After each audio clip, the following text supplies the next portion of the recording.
As our revenue model, more than the revenue model, the approach to the market is, if you look at erstwhile companies which were there in the late 80s or early 90s, they were more from, you tell me what you want and I will make it for you.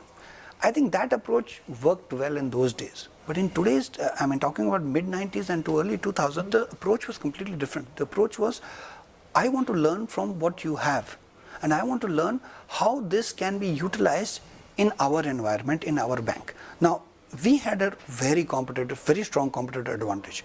One was our parentage being ICICI Bank, our exposure in handling a large bank like that from a domain perspective and from a perspective of project management, from a perspective of how different technologies amalgamate and create a common platform. Second, the products that we were trying to focus on were transaction banking, which are not too intensive as compared to core banking.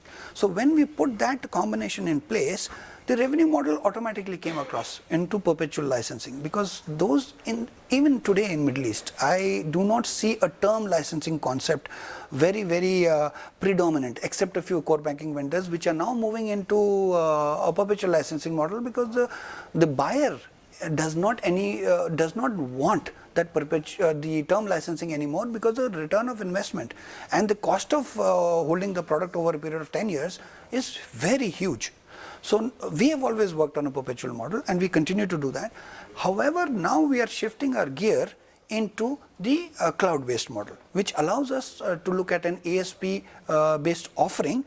From internal perspective, it's an annuity model for us over a longer period of time. For the customer, he pays for what he needs at that point in time, and also it's not too much of a stress to him financially. Now the question is how. Yeah.